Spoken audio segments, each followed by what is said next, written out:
հասկանում եմ, որ երեք շատ կարևոր իրադարձություն է տեղի ունեցել, նաև հայտարարություններ են հնչել, նաև տեսել եմ, որ կան հարցեր եւ անհանգստություններ հասարակության մեջ եւ ուզում եմ նախ կարճ անդրադառնալ դրան, հետո վստահ եմ հետաքրքրություն կունենանք նաև մյուս հարցերին կանդրադառնանք, նաև ուզում եմ լրագրողներին տեղեկացնել, որ մտադիր եմ եթե բաց հարցեր կմնան, նիստից հետո շարունակել խոսակցությունը, կաշխատեմ մի քանի հարցերի պատասխանել եւ հուսով եմ այսօր հնարավորություն կունենանք իհարկե հնարավորինս ավարտելու նախ եւ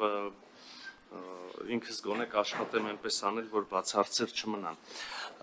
Եվ այսպես երեք եւ Հայաստանի Հանրապետությունը եւ Ադրբեջանը արտաքին գործերի նախարարությունները հայտարարեցինք, որ խաղաղության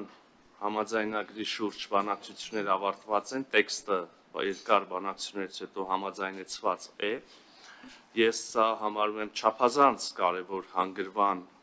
հարաբերությունների կարգավորման եւ մեր շուրջ Հայաստանի Հանրապետության շուրջ տարածաշրջանում խաղաղության հաստատման ուղղությամբ, ինչպես նշեցի, տեքստը համաձայնեցված է։ Հայաստանի Հանրապետությունը առաջարկում է հնարավորինս արագ շուտապույտ մեկնարկել խորհրդակցություններ Ադրբեջանի հետ պայմանավորվելու համաձայնագրի տեղի, ժամանակի եւ մյուս մանրամասների շուրջ։ Նաեւ, ինչպես ասեցի, նկատեցի, որ ինչ որ հարցեր են առաջացել, շահարկումներ կան, ուզում եմ միանգամից, իհարկե հանգամանալից կխոսենք նաեւ ընթացքում, հարց ու պատասխանի ժամանակ, բայց մի քանի բան ուզում եմ միանգամից ասել։ Ուրեմն հարգելի գործընկերներ, հարգելի քաղաքացիներ, համաձայնեցված համաձայնագրի տեքստում չկա որևէ դրույթ այսպես կոչված միջանցքի մասին։ Ընդհանրապես ապաշրջափակման մեխանիզմների մասին որևէ բան համաձայնագրի տեքստում չկա։ Կա պատրաստակամություն համագործակցել տարբեր ոլորտներում, երկկողմ պատրաստակամություն, այդ թվում նաև տրանսպորտային, տրանզիտ, տնտեսական հարցերում։ Սա մտահոգությունների այն համատեքստի տեսանկյունից, որում ընկալում ենք միջանցքը եւ որի մասին տարբեր կողմերից պայմաններ են հնչել, պետք է որ այս մտահոգությունը հարատի։ Մյուս կողմից մեր մոտեցումը ապաշրջափակմանը շատ լավ հայտնի է, հրապարակային է եւ փոփոխություններ չի կրել։ Մենք ներկայացրել ենք այդ մոտեցումը, մենք նաեւ տեղեկացրել ենք հանրությանը, որ մենք այդ մասին շատ կառուցողական մեր համոզմամբ երկուստեք ընդունելի առաջարկ ենք ներկայացրել ադրբեջանական կողմին եւ այդ առաջարկը հետեւյալն է՝ նախ ապաշրջափակել երկաթուղիները, հնարավորություն տալ երկու երկրներին օգտվել միմյանց երկաթուղային ցանցերից, ինչպես ողջ աշխարհը մենք եւս կարծում ենք, որ կարող ենք որոշակիորեն բարձրացնել սահմանահատման գործընթացը ապահովելու բեռների ավելի սահուն ընթացքը, բայց ինչպես նախկինում, այժմ էլ եւ վաղն էլ մեզ համար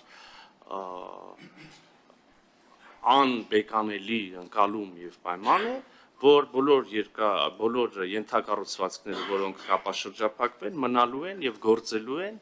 այն երկրների ինքնիշխանության ներքո, որոնց տարածքում գտնվում են։ Այսինքն լավ ավելի ուրիշ բառերով ասեմ եւ ավելի պարզ եւ ուղիղ։ Հայաստանի Հանրապետության բոլոր երկաթուղիները, բոլոր ճանապարհները, ենթակառուցվածքները մնալու են Հայաստանի Հանրապետության եւ գործելու են Հայաստանի Հանրապետության ինքնիշխանության ներքո եւ օրենսդրությանը համապատասխան։ Մենք նաեւ կարծում ենք, որ ինչպես եւ նախկինում համոզված ենք, որ որևէ երրորդ ուժերի կողմից այդ ենթակառուցվածքների վերահսկման կարիք չկա։ Բեռների օրինակ անվտանգության ապահովման համար կարող են գործադրվել այլ քաղաքակիրթ աշխարհին հայտնի տարբեր մեխանիզմներ։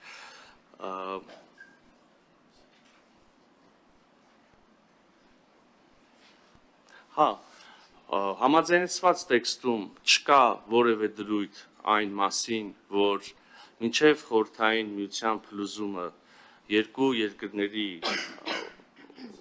տարածքներում բնակեցված եւ հետո այդ տարածքները լքած մարդիկ պետք է վերադառնան իրենց տները կամ այն տարածքները, որտեղ իրենց նախնիները ապրել են։ Նաեւ ուզում եմ անպայմանորեն ասել, որ լսեցինք ադրբեջանական կողմի մեկնաբանությունը Հայաստանի Հանրապետության սահմանադրության մասին։ Այս մասին իհարկե բնականաբար համաձայնագրի համաձայնեցված տեքստում կրկին ոչինչ չկա, ընդհանրապես համաձայնագրի տեքստում որևէ միակողմանի կարգավորում չկա։ Չկա նաև սահմանադրությունների մասին կարգավորում։ Հայտնի է, որ մենք էլ ունենք մեր մտահոգությունները Ադրբեջանի սահմանադրության մասին, հայտնի է, որ մենք տեսնում ենք այնտեղ որոշակի նկրտումներ Հայաստանի Հանրապետության տարածքային ամբողջականության դեմ նկատմամբ, բայց նաև հայտնի է, որ մենք կարծում ենք, որ համաձայնագրի տեքստում ունենք որոշակի դրույթներ, որոնք փարատում են, եթե նույնիսկ, իսկ մենք համոզված ենք, որ ոչ, եւ մենք ունենք առնվազն մեր սահմանադրության մասով մեր սահմանադրական դատարանի համապատասխան դիրքորոշումը մեկ այլ առիթով, սա սահմանազատման հանձնաժողովների կանոնակարգերի հաստատման, վավերացման գործընթացում հայտնի սահմանադրական դատարանի դիրքորոշումը, որը հստակ ուղենիշ է եւ փարատում է բոլոր մտահոգությունները, բայց եթե նույնիսկ տեսականորեն իսկապես սահմանադրություններում կարող են լինել այդպիսի պահանջներ, ապա նաեւ մենք համաձայնագրի տեքստի ստորագրմամբ եւ վավերացմամբ, իդեպ այդ վավերացումը կրկին պետք է անցնի մեր սահմանադրական դատարանով մեր պարագայում, մեկ ընդմիշտ այդ հարցերը կարող ենք համարել փակված։ Ինչևէ, ամեն դեպքում, ինչպես որևէ խաղաղության համաձայնագիր, կարծում եմ կարևոր է որևէ խաղաղության համաձայնագրի պարագայում, մեր դեպքում եւս կարծում եմ, որ դատողություններ անելիս պետք է հիշենք մի քանի կարևոր հանգամանք։ Օրինակ, խաղաղության համաձայնագիր միշտ առնվազն ինձ հայտնի պատմությունից բոլոր դեպքերում եւ կամ այնքան ինչքան ես եմ տեսությունը ընկալում, խաղաղության համաձայնագրերը միշտ կնքվում են երկրների միջև, ովքեր մինչ այդ վարկյանը ունեցել են թշնամություն, միմյանց նկատմամբ թշնամանք, պատերազմ, զոհեր եւ հետեւաբար բարեկամների հետ խաղաղություն չեն կառուցում, բարեկամների հետ զարգացնում են հարաբերությունները։ Մեր դեպքում եւս պարզ է, որ եղել է պատերազմ, եղել է տարիների թշնամանք երկու կողմից եւ այստեղ ուզում եմ կարեւորել երկրորդ դիտարկումը խաղաղության համաձայնագրերի մասին, ընդհանրապես որևէ խաղաղության համաձայնագիր, ամենայն դեպս պատմությունից ինձ այդպես է հայտնի, ես այլ դեպք չեմ հիշում, միանգամից բոլոր հնարավոր հարցերի պատասխանները չի տալիս, միանգամից այդպես կախարդական փայտիկով երկու երկրներին եւ ժողովուրդներին բարեկամներ չի դարձնում, համագործակից չի դարձնում, իհարկե լինում են բազմաթիվ հարցեր, այդ թվում զգայուն եւ գերզգայուն, որոնք հետո պետք է քննարկվեն, կարգավորվեն եւ մեր խաղաղության համաձայնագրի համաձայնեցված տեքստը եւ ստորագրման պատրաստ տեքստը եւս այս առումով բացառություն չի, բայց կարեւոր է օրինակ նշել, որ այս համաձայնագրում նախատեսվում են մեխանիզմներ, որոնք մենք եւ Ադրբեջանը համաձայնագրի ուժի մեջ մտնելուց հետո կարող ենք օգտագործել խնդիրները լուծելու համար եւ հարաբերությունների վերջնական կարգավորելու համար, օրինակ, մի փոքրիկ նշում անեմ այստեղ, ես իհարկե հասկանում եք հարգելի գործընկերներ, որ որոշակիորեն կաշկանդված են բառացիորեն մեջբերելու կամ բացելու համաձայնագրի տեքստը, բայց նաեւ վարչապետն էլ ասեց, մեծ հաշվով բովանդակությունը հայտնի է բոլորին։ Եվ ուզում եմ ասել, որ համաձայնագրում նախատեսվում են մեխանիզմներ, որոնցով մենք կարող ենք շարունակել քննարկումները դեպի հարաբերությունների կարգավորում, ինչ կրկին շահարկվեց եւ որոշակի անհանգստություններ առաջացրեց։